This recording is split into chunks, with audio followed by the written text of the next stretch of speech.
Hey everybody, those of you who have watched Nicole and I out here in British Columbia at Blackfish Hollow from the day one, can you believe this is the same road? Look at this road. First day we got here, it was completely sticks and covered in snow. We were covered in snow, and now look how green and lush it is. It's the metaphor for life right there. Don't forget that you're going through a period of snow.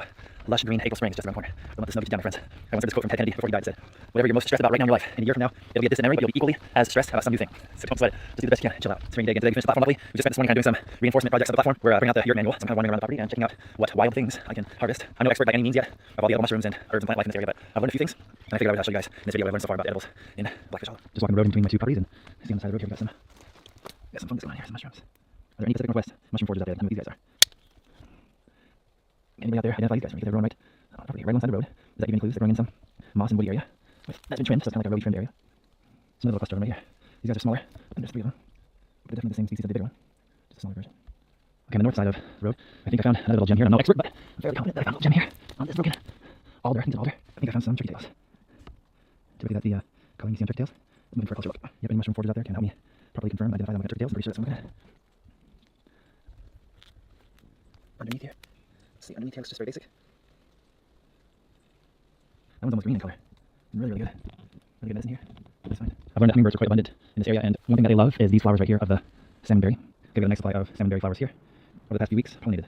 And now we've got these little raspberry looking fruits. Okay, still just alongside the road here, and walk past these guys that just popped up. Kind of brand new for the season for my little microclimate here, and looks like I have the horsetail plant coming up here. Just behind, there's a little depression with a river stream that goes through the property. And it's kind of clogged up right now by all this debris, but we'll be tending to that here coming up pretty soon. This horsetail loves the water. So these guys grow into really incredible green, kind of almost ocean-looking plants. But in this stage, we eat them like a crunchy little water chestnut carrot kind of thing. I'll break off from the camera here and I'll show you guys right now. I'll take you guys in for a little close-up so you can see what I'm doing. I'm just going to take these guys and just cut them off and then kind of just shave off the hair or take off the hair. I'm going to cut the top head off and just kind of, it's like raining off the lawn today. This is a great way to kind of suck some rainwater out, and very watery and crispy. Tastes kind of neutral, like a piece of celery. But one of these small ones like this area here, I'm just going to cut them right off and just take it and kind of take off the hair guy.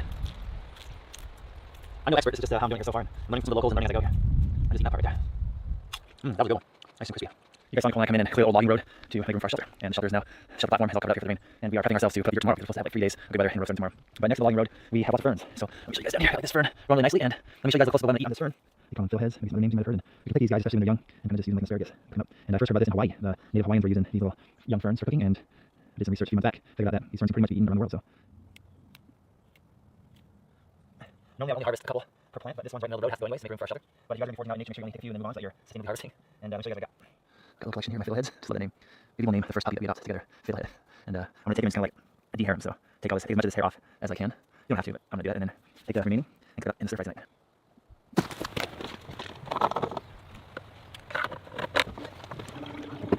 This man is a Mitsubishi Delta, imported from Japan to British Columbia. So the driver is on the opposite side compared to what America usually has. I learned about this man because I was kind of browsing through some videos of another YouTuber. I think his name is Chris Harbour. And I don't know where he is in Europe somewhere, but he did like a top house with cob and wood. And he got his van. And for like the last 8 years of my life, I've always wanted to have a 1980s diesel Mercedes or a diesel truck that I run off used vegetable oil. And then this Chris Harbour guy I was already watching because it was kind of cool to see his little flying wall videos about his cob experience. He got all these vans, he was running off of used vegetable oil. So I found this good one in Vancouver, bought it for a really good price, and it's done really well. Nicole and I converted it to be a sleeper on the inside, so it's only got front 2 seats. The back has been cleaned out, it's just put shelving and boards in for a bed. When we go pick up diesel fuel from town, we load it over here and put it in the van. But as soon as the yurt is done, and we're living in the yurt in the shelter, I'm going to be networking with some restaurants in town to hopefully convince them that's a good idea. Instead of throwing their used vegetable oil away, give it to me, and I'll siphon it down 5 microns in a barrel here on site, and we'll pour that filtered vegetable oil into our car and run it off of veggie oil instead of diesel gasoline.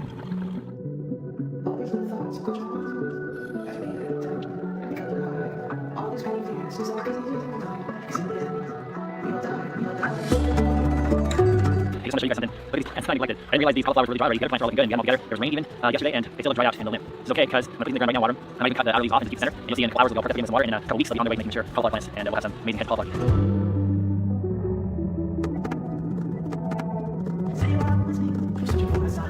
Got like my first rhubarb. Nicole, look at this guy. It does feel pretty compact in the pot, like pretty solid in there. He's got a nice big taproot, kind of all like wound up. I don't want to break the taproot by doing like free it up a little bit. Kind of tricky plant, unique to its own situation. This one needs help, I think. Alright, that's good.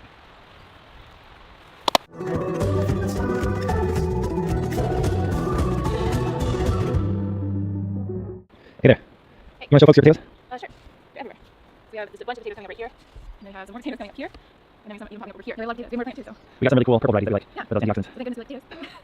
Hey, can I say one thing? I love this dandelion that's in your hair right now. Thank you. Dandelions are you guys. Well, it looks like a beautiful superfood on you. You don't need the flower. The leaves are edible. And the roots. Nice. Look at it. Look at this Egyptian walking onion in the ground too. As usual, I show you guys in the last video, I'm going to take out the bottom stems to encourage that bushy shape and root growth on the trunk. Oh man, there's so many worms down here.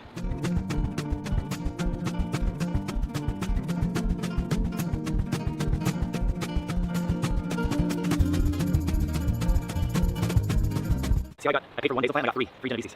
It takes some skill, learning how to divide plants up, and confidence, and then once you do, you can really triple your money very easily, but my secret is, if as much roots on as possible, get in the ground quick and water them right away.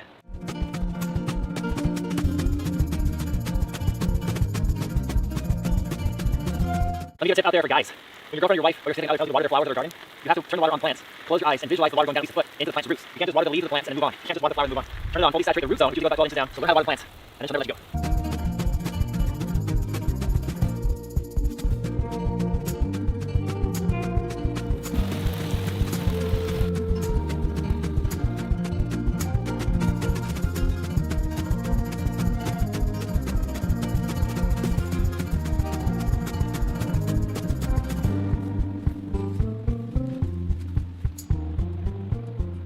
Hey, gardener girl, how you feeling? I'm good. You're not. Oh, I'm freezing. You're freezing. Your feet are freezing. My toes. Once that sun is down, it's like, ooh. Let's go. They're done. They're done. We just took the tarp off the floor, and now it's ready to Yes, it's like a nose. Let's get the manual and start filling the year.